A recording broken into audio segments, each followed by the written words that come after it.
सरल और सीधा इंसान किसी को समझ नहीं आता, क्योंकि वो दिखावा करने में फेल हो जाता है। चतुर इंसान हर किसी को समझ आता और भाता, क्योंकि वो दिखावा करने में बादशाह होता है। रोज आंखें खोलते ही जिसकी याद आए वो है प्रेम, जिसकी आवाज़ सुनने के लिए सारा दिन इंतज़ार रहे वो है प्रेम,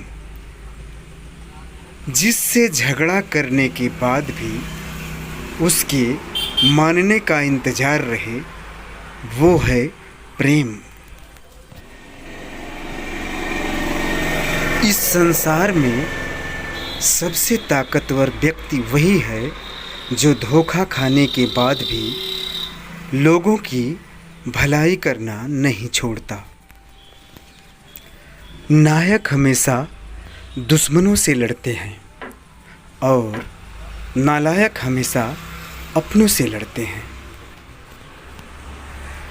एक छोटी बच्ची अपने पिता के साथ जा रही थी। एक पुल के नीचे तेजी से पानी बह रहा था।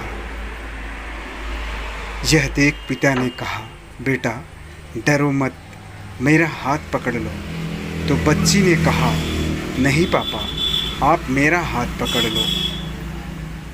तब पापा ने मुस्कुराते हुए पूछा कि इसमें क्या अंतर है, मैं हाथ पकड़ूं या तुम? तब बच्ची बोली, अचानक कुछ हो जाए तो मैं शायद आपका हाथ छोड़ दूं, लेकिन अगर आप हाथ पकड़ोगे तो चाहे कुछ भी हो जाए आप कभी नहीं हाथ छोड़ोगे। बच्ची की बात सुनकर पिता की आंखों में आंसू आ गए।